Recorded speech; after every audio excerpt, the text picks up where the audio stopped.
Hello, everybody.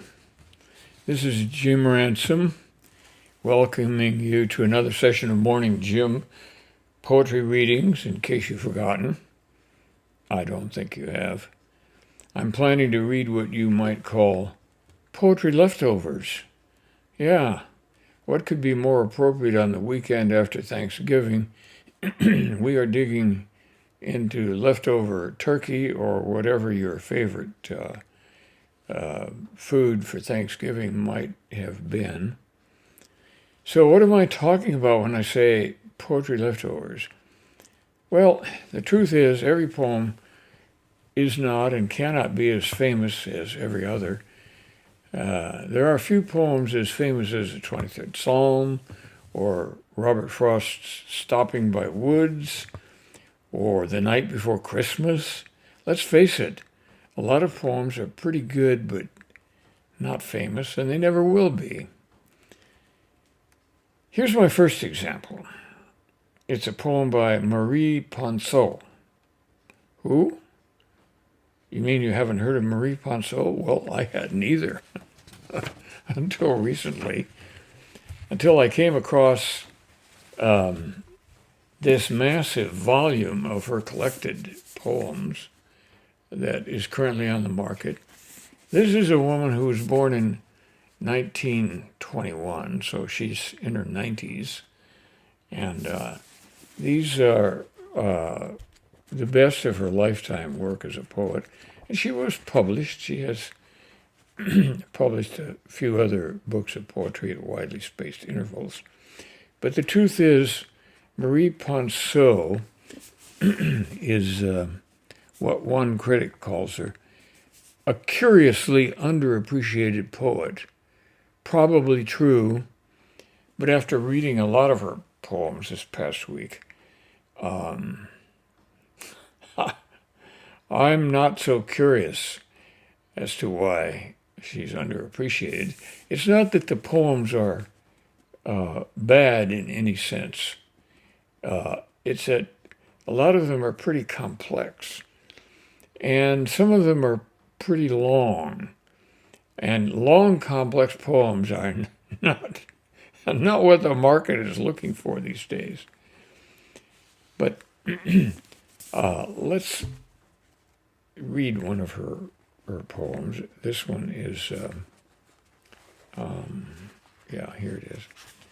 This one's called Among Women. Among Women.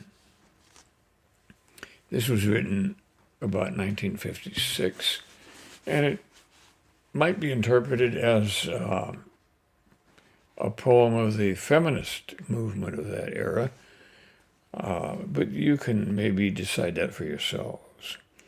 Among Women. What women wander? Not many. All a few. Most would, now and then, and no wonder, some, and I'm one, wander sitting still. My small grandmother bought from every peddler less for the ribbons and lace than for their scent of sleep where you will, walk out when you want, choose your bread and your company. She warned me, have nothing to lose. She looked fragile, but had high blood, runner's ankles, could endure. She loved her rooted garden, her grandchildren, her once wild, once young man. Women wander as best they can. I think that's, if nothing else, a clever poem. A clever poem.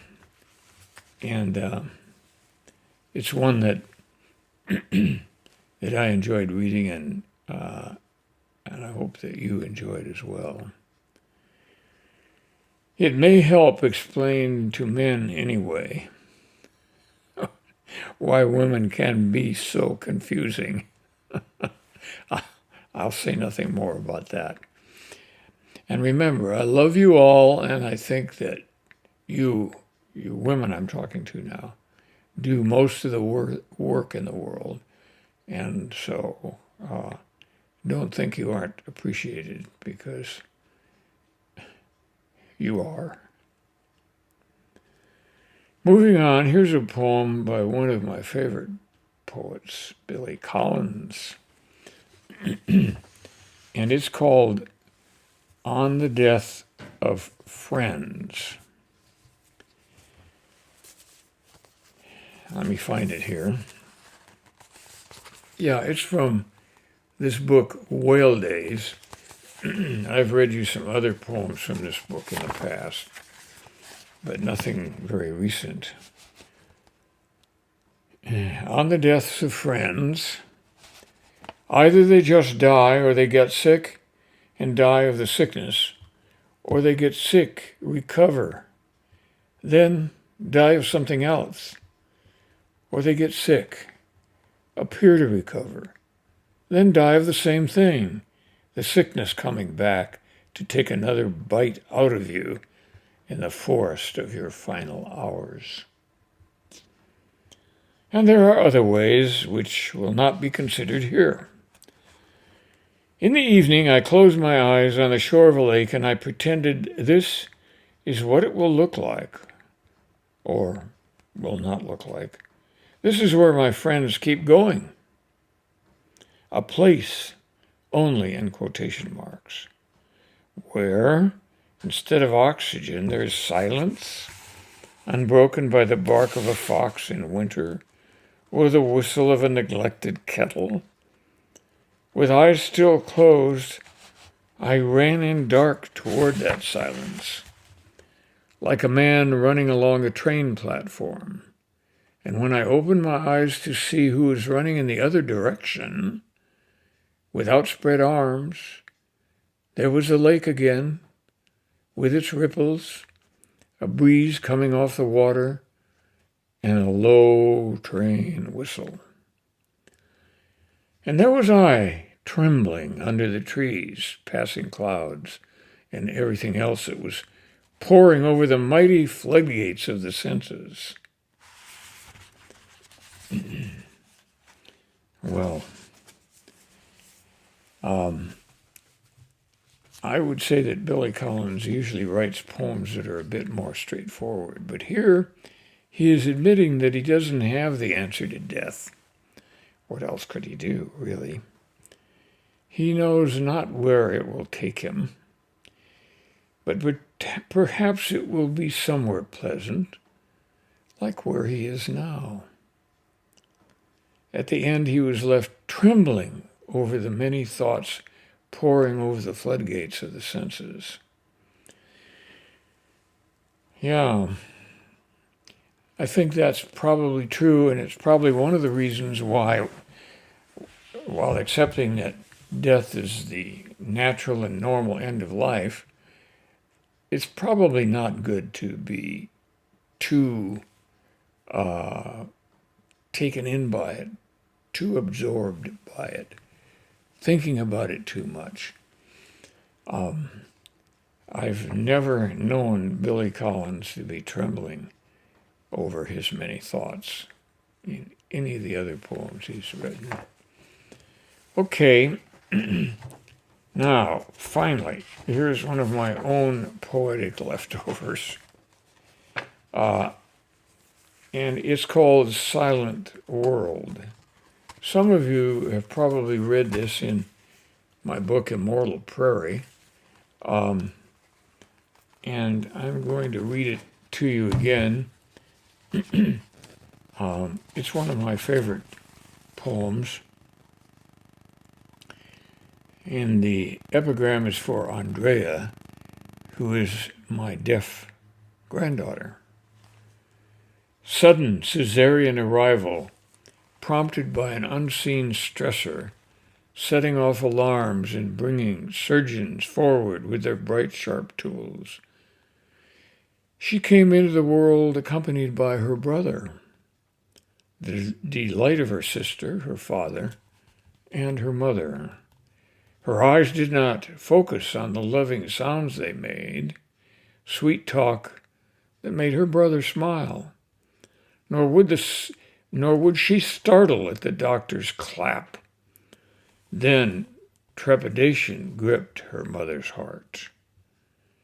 No matter how she called out with persistence, the baby seemed not seized by her existence.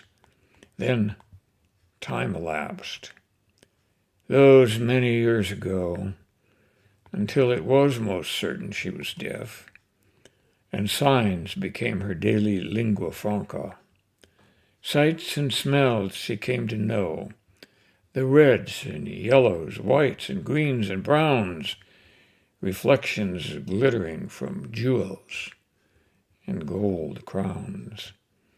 And in her silent world she slept beside her dog, who never begged for pungent conversation, but modeling every nuance of his eyes, his whiskers, and his gentle disposition, she learned to capture, in her painter's trade, the curve of every hair and every color's shade.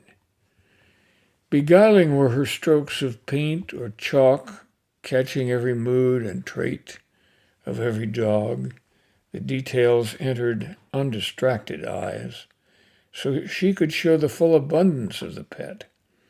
Her reputation grew as many found the dogs they knew brought fully into subtle, clearer, deeper view. And so, what to a narrow gauge of life might seem a disability, but few could bear, the artist in this child matured and came to forge a truer, clearer understanding of what she knew in detail, but could not hear. Art and sight have triumphed over fear. While consonants and vowels distract our lives, the tempering discipline of line and light runs through the works of painters and makes them live and grow as dawn and dusk, with myth and image, change the painter's view and subtly make the daily flowers new. Andrea is still an artist. She knows a few words and can read lips to some extent, but still communicates mostly with signs. She has her own car and can go to her art studio and go shopping. Her paintings are beautiful, and we are all very proud of her. That's all for this session. Some snowflakes fell the past few days, and winter is here. And as you would expect, there's poetry for that too. So be prepared. See you next week. Bye now.